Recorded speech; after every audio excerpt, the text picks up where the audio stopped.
DD news.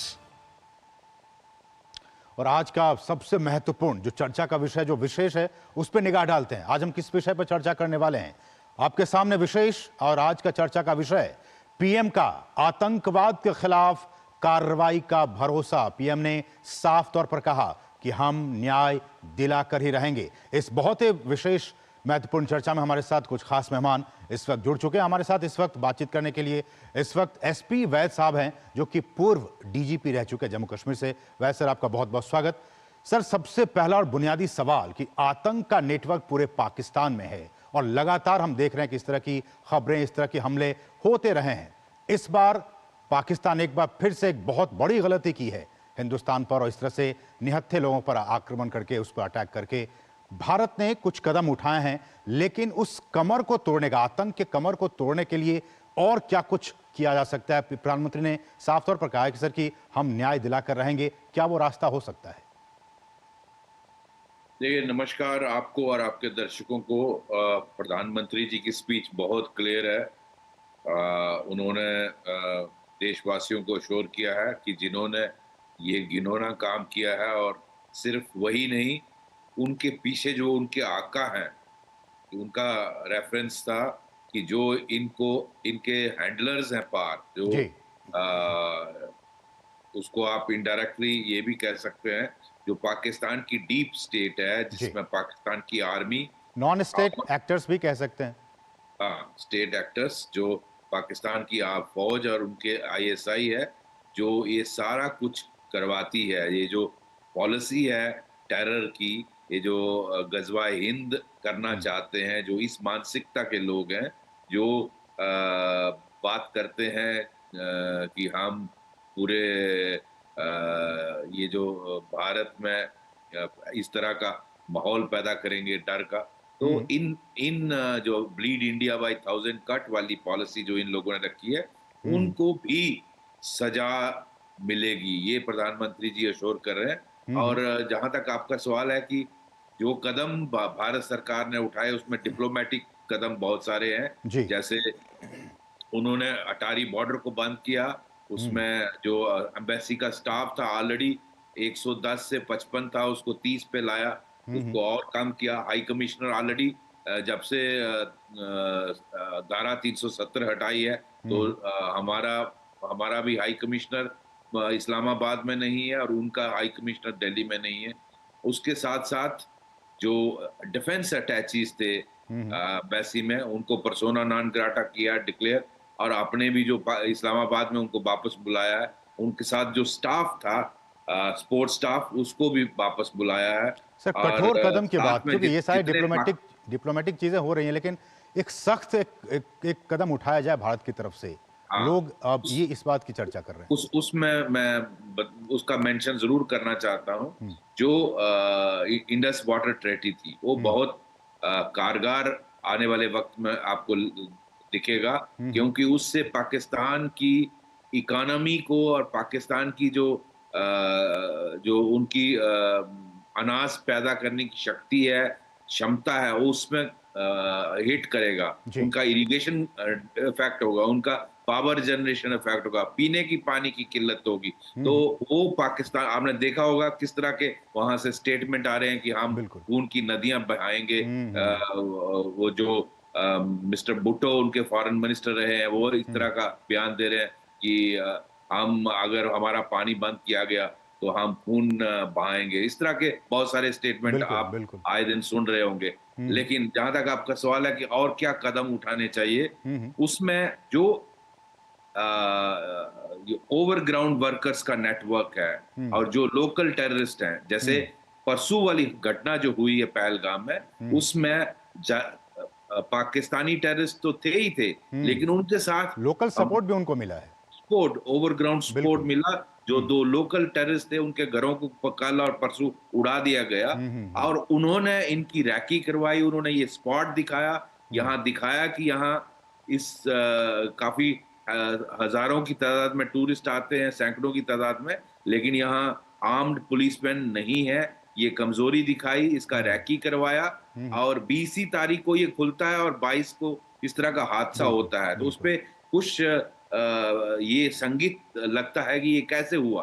और Pakistani terrorist को यहाँ का मालूम नहीं है, उनको सपोर्ट स्ट्रक्चर जो दिया बिल्कुल जाता है बिल्कुल। लोकल टेररिस्ट का, उनको विध्वंस करना बहुत जरूरी है। उनको खाना कोई देता है, उनको ट्रांसपोर्ट कोई करता है, उनको साइट सिलेक्ट करवाता है, उनको ये अटैक करने में मदद बिना करता है। लोकल जो ये मिलिटेंट्स हैं तो उनके हाँ, सपोर्ट के बिना तो ये हो नहीं सकता है वैद साहब। ये जो इकोसिस्टम है, लोकल हम्म। सपोर्ट स्ट्रक्चर है, इसको डिमोलिश करना बहुत जरूरी है। उस पे पहले भी काफी प्रहार हुआ है जब से धारा 370 हटी है, लेकिन अब ऑल आउट आप देख रहे हैं। वो जो हमारी सिक्योरिटी फोर्सेस हैं, आर्मी है, इंडियन आर्मी है, पैरामिलिट्री है, JNK पुलिस है, उसमें आप देखिए उनको किस तरह से बिल्कुल बारी बारी टारगेट किया जा रहा है। लेकिन जो ग्रुप ऑपरेट कर रहे हैं, जो अंदर आ चुके हैं, जिस तरह के जम्मू रीजन में, वो जम्मू के पहाड़ी इलाके में भी 8-10 ग्रुप हैं, 3-3 4-4 की स्ट्रेंथ में, उनको और कश्मीर घाटी में 100 ऐसे टेररिस्ट होंगे, ये लगभग अंदाजा है 100-110, जो 3-3 4-4 5-5 के ग्रुप में फैले हुए हैं डिफरेंट डिस्ट्रिक्ट्स में। तो उनको सबको आइडेंटिफाई करके इंटेलिजेंस बेस्ड ऑपरेशंस लॉन्च करके उनको न्यूट्रलाइज करना जरूरी है, व- इससे पहले कि हम उनके आकाओं को बिल्कुल। पार हिट करें। वैद साहब, चूंकि आप जम्मू कश्मीर के फॉर्मर DGP भी रह चुके हैं, इसलिए ये सवाल और भी इंपॉर्टेंट हो जाता है कि जो लोकल सपोर्ट उनको मिल रहा है आर्मी की तरफ से, पुलिस की तरफ से, क्या वैसे लोग को अपने उनके साथ एक रिलेशनशिप बना के, हालांकि वो काम किया जा रहा है कि उनको अपने पास बुला के उनसे वो जो लोकल इनपुट्स हैं वो अगर लिया जाए तो हो सकता है कि ऐसे जो लोकल सपोर्ट हैं, जो नेटवर्क है, उनका भांडाफोड़ करके उनके खिलाफ एक्शन लिया जा सकता है। जी, उसमें ये ऐसा है, जो लोग पूरी तरह रेडिकलाइज्ड होते हैं, उनसे इस तरह का सपोर्ट नहीं मिलता है। लेकिन ओके। जो अभी नया-नया रेडिकलाइज हुआ है या नया-नया इसको मोबिलाइज किया गया है, उसको ब्रेक किए करके उसको इस्तेमाल इन्हीं टेररिस्ट के खिलाफ किया जाता है पुलिस द्वारा, और उनको इस्तेमाल करके उनके हाइडआउट्स को वश किया जाता है, उनको टेररिस्ट को मारने में इस्तेमाल किया जाता है। ये कैट ऑपरेशन हम करते हैं, किस तरह से इनकी इंफॉर्मेशन पर फिर कहाँ-कहाँ उनके हाइडआउट्स हैं, कहाँ-कहाँ बिल्कुल उनका बिल्कुल। होने की पॉसिबिलिटी होती है, उन्हीं चीजों से एनकाउंटर्स स्टार्ट होते हैं। लेकिन सभी इसमें कामयाब होंगे नहीं होता है। इसमें बहुत सारे जो पब्लिक है, जो इनके बारे में जानकारी रखते हैं, लेकिन वो इनके साथ एसोसिएटेड नहीं होते हैं। ओवरऑल पुलिस को पब्लिक का साथ मिलना बहुत जरूरी है, ताकि ये जो पूरा नेटवर्क है इसको डिमोलिश किया जाए। पब्लिक सपोर्ट बहुत जरूरी है, बिना पब्लिक सपोर्ट के आप इस तरह इसको पूरी तरह डिमोलिश नहीं कर सकते। बिल्कुल, पब्लिक सपोर्ट बहुत ज़रूरी है। हमारे साथ वरिष्ठ पत्रकार हर्षवर्धन त्रिपाठी भी जुड़ चुके हैं। त्रिपाठी जी, आपका भी स्वागत है। और जैसा कि वैद जी कह रहे हैं कि लोकल सपोर्ट की ज़रूरत है, आम जो लोग हैं उनकी सपोर्ट की ज़रूरत है। लेकिन मेरा सवाल त्रिपाठी जी ये भी है कि इस पूरे वाक़ये में जो जो खबरें आ रही हैं उसमें ये कि बहुत सारे जो आतंकी थे वो पाकिस्तान गए, उन्होंने वहाँ आतंकवाद की प्रशिक्षण ली, ट्रेनिंग ली और उसके बाद इस घटना को अंजाम दिया है। कैसे सबक सिखाया जाएगा, कैसे न्याय मिलेगा पीड़ितों को?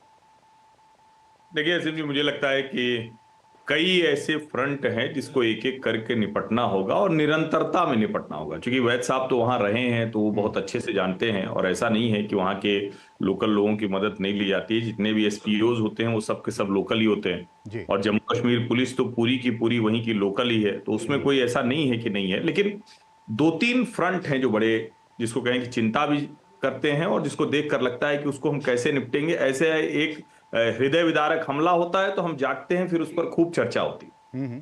सेना पुलिस सरकार क्या कर रही है उसका हमने देखा कि 5 अगस्त 2019 के बाद जम्मू कश्मीर के हालात बहुत सुधर गए। पहली बार ये स्थिति बनी कि कश्मीर के लोग खुलकर इसका विरोध प्रदर्शन कर रहे हैं। लेकिन थोड़ा सा आप गहरे जाइए तो वही बोलने लगता है कि हमारे लिए तो हमारी अपनी अमन, हमारा जान, हमारी कश्मीरियत, हमारी इस्लामियत, इस तरह के शब्दों का वो इस्तेमाल करने लगता है। ये जो घटना हुई इसमें भी कहा जा रहा है कि 15 से अधिक जो वहां जिन्होंने देशद्रोह किया, गद्दारी की, वो लोग शामिल, वो भी सब के सब लोकल थे।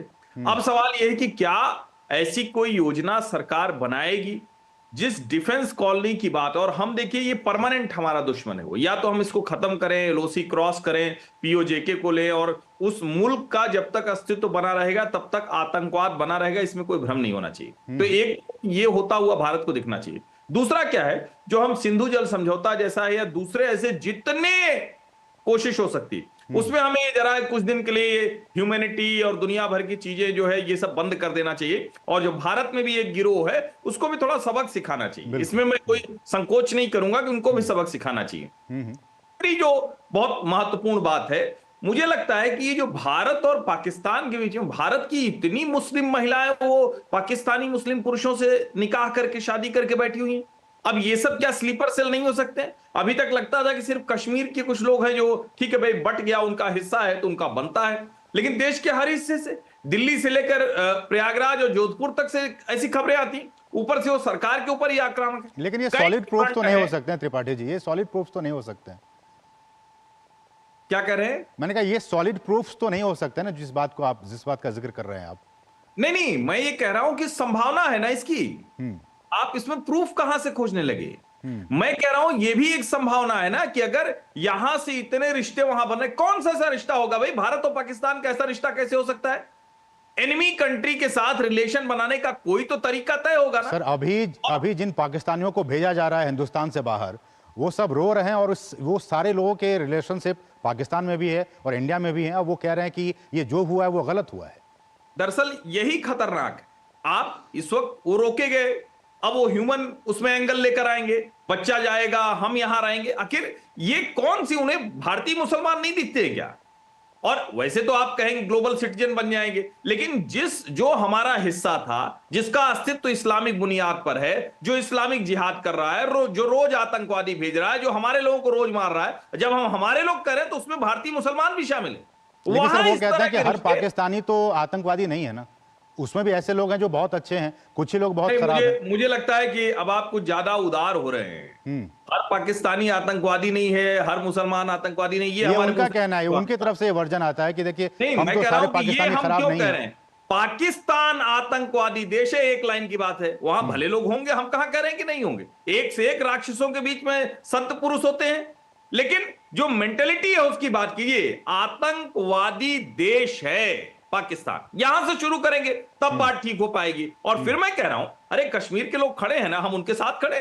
औरंगजेब हमारा सिपाही था, वो लड़ते हुए शहीद हुआ, उसके परिवार के लोग शामिल हैं, हम उसके साथ खड़े, हम गर्व करते हैं। अभी भी वो जो खच्चर वाला था, वो सैयद, उसका नाम मैं भूल रहा हूं, वो तो जो भारत के लिए हैं, जो भारत के लिए जान दे रहे हैं। हम तो बार बार कहते हैं ना कि अब्दुल हमीद से लेकर अब्दुल कलाम तक ये हमारी परंपरा है, लेकिन आतंकवादी देश है पाकिस्तान। वहां भ्रम मत फैलाइए कि वहां कुछ लोग अच्छे होंगे, क्या कुछ लोग अच्छे हो सकते हैं, होंगे अच्छे भाई, लेकिन अगर वो वहां ठीक नहीं कर पा रहे, उनका कोई दबाव नहीं है, और पीपल टू पीपल कांटेक्ट का पाकिस्तान के साथ कोई मतलब नहीं। इसको समझ लीजिए, बहुत अमन की आशा चला ली, बहुत हम लोगों ने कर लिया, पाकिस्तान को दुरुस्त करना होगा। अब चाहे वो टूटे, चाहे खत्म हो, चाहे पानी के लिए परेशान हो, चाहे जिस वजह से परेशान हो। यही तो सर आज के डेट में हर भारतीय चाह भी रहा है कि पाकिस्तान पे एक सख्त कार्रवाई की जरूरत है, दरकार है, और हर भारतवासी इस बात की बात कर रहा है। प्रधानमंत्री ने भी कहा है कि हम न्याय दिलाकर रहेंगे। तो वही मैं पूछ रहा हूं कि ये क्या रास्ता, इसके अलावा कि हमने पानी को रोक दिया, हमने वीजा कैंसिल कर दी, हमने जो डिप्लोमेटिक रिलेशंस हैं उसको नीचे लो लेवल पे ले आया, इससे बहुत ज्यादा फर्क नहीं पड़ता है। इसके अलावा और क्या कुछ करने की जरूरत है? देखिए असीम जी, ऐसा है, हर्षवर्धन जी जो कह रहे हैं मैं बिल्कुल सहमत हूं उनसे। पाकिस्तान एक ऐसा देश है जिसका हर फैसला वहां की डीप स्टेट करती है, जो वहां की जो एस्टैब्लिशमेंट है, जिसको अब मैं बोल रहा हूँ पाकिस्तान आर्मी और आईएसआई, वहां हमारा बच्चा अगर कोई इंजीनियरिंग करने जाता है, डॉक्टर बनने जाता है, वो हुर्रियत से यहाँ रिकमेंडेशन करवा के भेजा जाता है, उसको वहां रेडिकलाइज किया जाता है, उसको टेररिस्ट बना के वापस भेजा।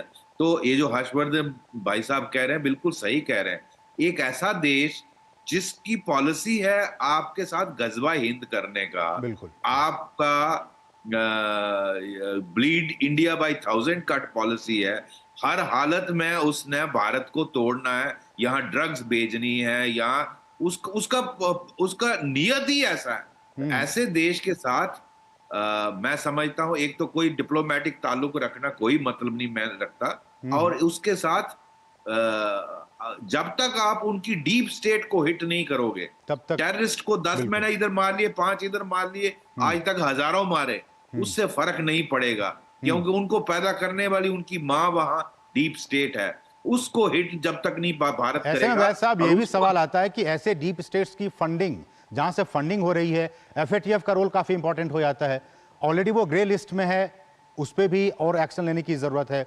दूसरी बात आ रही है कि यूएन में, यूएन जैसे एक बड़े मंच पे, अंतर्राष्ट्रीय मंच पे पाकिस्तान को, भारत की कोशिश रही है बीते वर्षों में इसको अलग थलग किया जाए, काफी कामयाबी भी मिली है, और इसको इस पूरे मामले को और भी वहां उठाया जाए यूएन के मंच पे, एफएटीएफ के मंच पे, तो हो सकता है कि कमर टूटे पाकिस्तान की। एफएटीएफ ने कार्रवाई की, उस पे थोड़ी पाकिस्तान को तंगी की गई, दबोचा गया, लेकिन अल्टीमेटली हाफिज सईद को हाउस अरेस्ट किया, हुआ एक्शन हुआ, थोड़ा उसको परेशानी हुई, लेकिन फिर वो निकल आया वहां से। तो इसके अलावा मेरा ये कहना है कि पाकिस्तान जैसी स्टेट को आप जब तक आप उसके डीप अंदर स्ट्राइक नहीं करेंगे और इन ट्रेनिंग कैंप्स को नहीं उड़ाएंगे, जो बलूचिस्तान की मूवमेंट चली है, हमसे ज्यादा बीएलए ने उनको हिट किया है, लेट्स एक्सेप्ट दिस, और जो टीटीपी ने हिट किया, हम आज तक वो कहते आए हैं कि भारत इनकी मदद करता है। मैं कहता हूं ओपनली हम सपोर्ट करें उनको, और टूटने के कगार पे है। आज उनकी आर्मी की जो हालत है, 60 से 70% एरिया बलूचिस्तान का उनके कंट्रोल में नहीं है। टीटीपी जो हिट कर रही है, उनका ये जो केपी के एरिया है, ऑलमोस्ट 60-70% उनके कंट्रोल में नहीं है। तो वही हालत सिंध में हो रही है। आप पीओके में देखिए हालत, वहां लोग इतने डिसएंचेंटेड है, रोटी नहीं मिलती है, और आज सोशल मीडिया का जमाना है, जो उनको सपने दिखाए थे आज वो देखते हैं भारत में तो 1 दर्जन मेडिकल कॉलेज है, उनके पास एक नाम का मेडिकल कॉलेज नहीं है। यहाँ एम्स है, आईआईटी है, आईआईएम है, वहां क्या है? सारा पैसा तो सर आतंक को वित्त पोषण में लगाते हैं।